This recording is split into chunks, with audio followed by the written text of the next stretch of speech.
আসসালামু আলাইকুম। আশা করি সকলে ভালো আছেন, সুস্থ আছেন এবং যে যেখানে আছেন নিরাপদে আছেন। চলছে ঈদুল আজহার প্রস্তুতি। আর এই রোডটি বীর মুক্তিযোদ্ধা হাজী মোহাম্মদ ফয়জুর রহমান রোড। মুক্তিযোদ্ধাদের সম্মানে নামকরণ করা হয়েছে আমার বাবার নামে এই রোডটি। আর আমাদের এই ঈদুল আজহার 2025-এর কোরবানির যে গরু কেনার পর্ব, গরু কেনার প্রধান আকর্ষণ হচ্ছে হাটে যাওয়া। তো এবার বৃষ্টি থাকার কারণে হাটে অনেকেরই অনেক কষ্ট হয়েছে।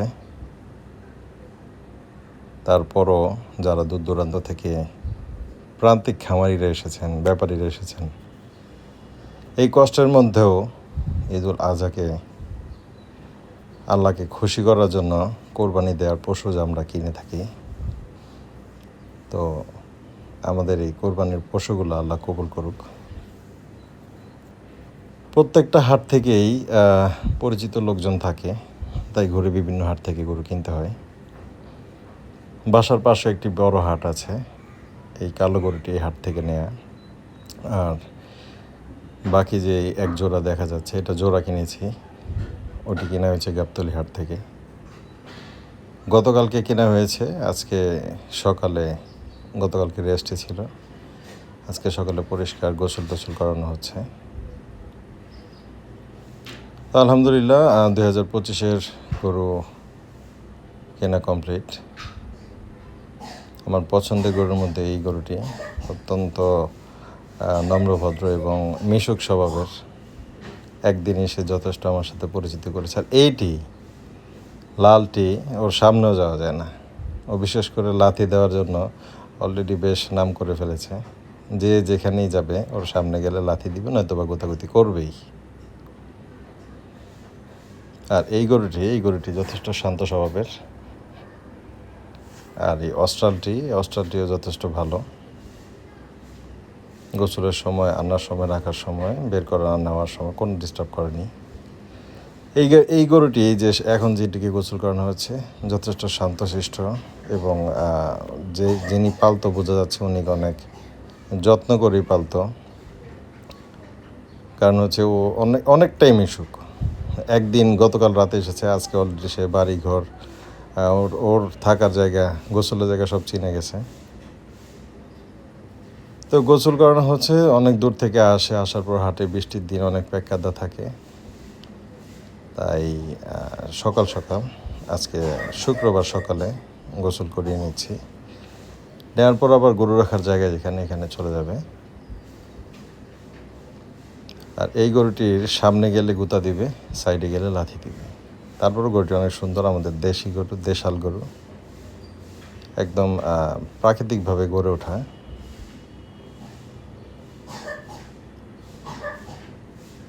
গোসলের সময় যথেষ্ট বিরক্ত করলো, পেটে ক্ষুধা ছিল বিদায় হয়তো বা বিরক্ত করছিল, তাই গোসলের পর ওদের খাওয়া দাওয়ার ব্যবস্থা করা হবে। আর যেখানে রাতে ছিল সে জায়গাটি পরিষ্কার করা হচ্ছে। গোসল এখন করাচ্ছেন উনি। করানোর সময় বেশ কয়েকটা সিক্সার খেয়েছেন, বিশেষ করে লাল গরুটি যিনি গোসল করাচ্ছেন ওনাকে বেশ কয়েকবার সিক্স মেরেছেন, লাথি মেরেছেন এবং আশেপাশে কেউ যেতে পারছিল না। হয়তো অনেক ক্ষুধা, আর খাওয়ানোর পর বোঝা যাবে আসলে ওর নেচারটা কেমন। ওর গোসল কমপ্লিট, ও যথেষ্ট আদরের একটা গরু, বোঝাই যায় আদরের সার। যিনি পালতেন অনেক যত্ন করে পালতেন। আর এই যে কালো গরুটি এতটাই সে আভিজাত্য স্বভাবের যে তাকে প্যাকের মধ্যে নিয়ে হাঁটানো যাবে না, তাকে শুকনো জায়গা দিতে হবে, তারপর সে হাঁটবে, তারপর সে সেখানে বসবে। আর এই লালটি তো আছেই, সে রাস্তা যেমন হোক, মানুষ যেমন হোক, গুঁতা দিতে হবে, নয়তো বা লাথি দিতে হবে। তারপর আমাদের দেশি গরু আর দেশাল গরুগুলো একটু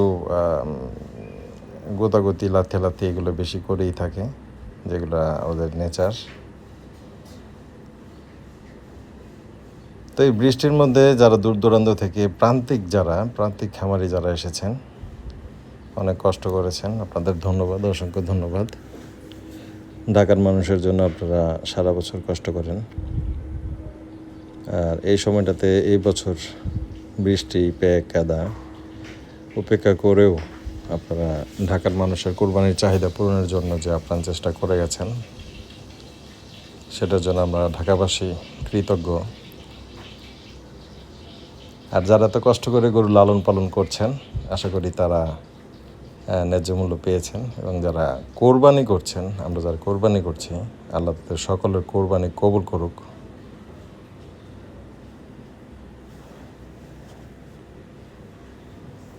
তো গোসল পর্বে প্রায় কমপ্লিট, গোসলের প্রায় শেষের দিকে সবগুলো। আর ওদের থাকার জায়গাটা রাতে আসার পর একসাথে 3 জনে মিলে হাগুমতো করে ভরে দিছে। এখন হাগুমতো পরিষ্কার করা হচ্ছে, ওদের গোসল করা হচ্ছে। হাগুমতো পরিষ্কার হয়ে গেলে ওরা ওদের থাকার জায়গায় চলে যাবে, খাওয়া দাওয়া করবে। তো ওদের গোসল কমপ্লিট, এখন ওদের কিছু খাবার দেওয়ার পারবো। তো ওরা খাবার দাবার খাক, আরাম আয়েশ করুক। আর একটা দিনই বাকি আছে, যারা এখনও গরু কিনেননি তারা হাটে যে আপনাদের পছন্দের গরুটি কোরবানির উদ্দেশ্যে কিনে নিতে পারেন। তো সে অনেক টায়ার্ড, গোসল করে পরিষ্কার থাকতে পছন্দ করে, তাই সে আরাম পেয়েছে, বসার জায়গাটি পরিষ্কার হয়েছে, তাই বসে বসে খাচ্ছে। একটু রাগ করেছে, তাকে ময়লা জায়গা দিয়ে নিয়েছিলাম, তাই এখন গোসলের পর তার থাকা জায়গাটি পছন্দ হয়েছে। আর গোতাগতি ও লাথালাথির জন্য বিখ্যাত এই লাল গরুটি এখন গোসলের পর অনেকটা শান্ত মেজাজে ফিরে আসছে। এখন খাওয়া দাওয়া করছে, খাওয়া দাওয়ার পর হয়তো বা কিছুটা শান্ত হওয়ার সম্ভাবনা আছে। তো আশা করি যারা গরু কিনেননি তারা কিনে ফেলবেন, আর যারা কিনেছেন তারা পরিষ্কার পরিচ্ছন্ন রাখবেন, খাওয়া দাওয়া করাবেন গরুকে ঠিকমতো। আর সময় আছে কিছুক্ষণ বাকি। আল্লাহ আমাদের সকলের কোরবানি কবুল করুক। যারা কিনেছেন, কিনে ফেলেছেন, তাদের জন্য শুভকামনা। আর যারা কিনতে যাচ্ছেন তারা দ্রুত যোগাযোগ করুন বিভিন্ন হাটগুলিতে। তো এই হচ্ছে 2025-এর কোরবানির পশুগুলো। আশা করি সকলে ভালো থাকবেন, সুস্থ থাকবেন, এবং যে যেখানে আছেন নিরাপদে থাকবেন। পরিশেষে একটি কথাই, আল্লাহ আসলে গরুর দাম কত সেটি দেখে না, গরুর কোরবানি দেওয়ার নিয়তটিই দেখে। তো দোয়া করি সকলের জন্য সকলের কোরবানি কবুল হোক।